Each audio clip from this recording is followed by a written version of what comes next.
Hinog na nga po itong napakahahabang abukado na nabili natin sa mall nung nakaraang araw. At tikman na natin kung matamis ba. Dahil sa sobrang hahaba, pwede na po natin itong balatan na parang saging.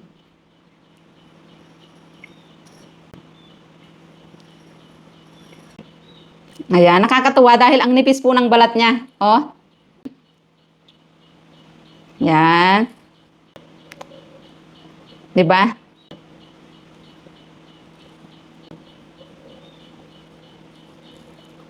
At kung itatanong nyo kung meron po itong buto, yes po, meron din. Dito sa bandang leeg niya, ay ganyan lang po siya. At meron siyang maliit na buto. Ganyan lang po siya kaliit. Lagyan natin ng kaunting asukal. At ito, hindi naman masyadong malaking Bear Brand. Wala pong Bear Brand dito sa Thailand, kaya nagpadala ako sa hipag ko at aking kapatid na nagpunta dito sa Thailand. Bear Brand, baka naman. Dahil miss na natin, damihan natin. Ito ang favorite snack natin on, Bear Brand at avocado. Kain tayo.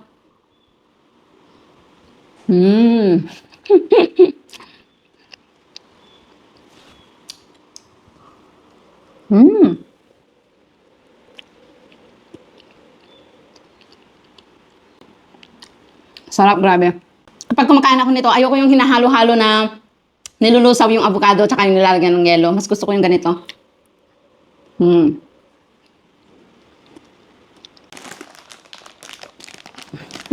Nakakamiss tong Bear Brand.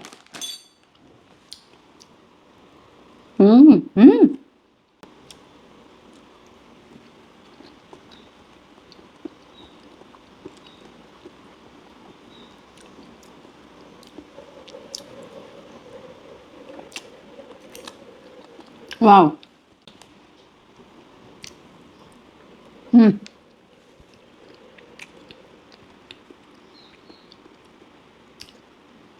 Grabe, ang sarap.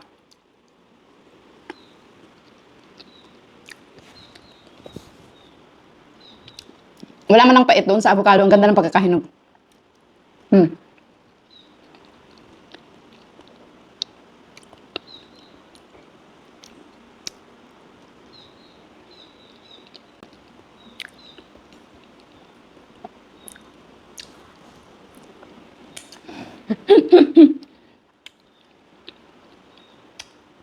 Sarap, grabe.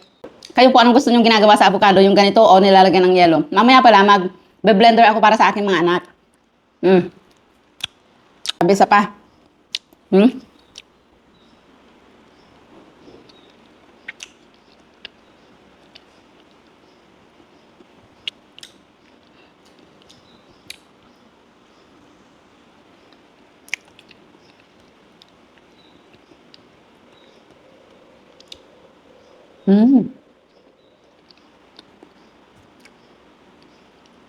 At sa atin po ba, merong ganitong klase ng avocado?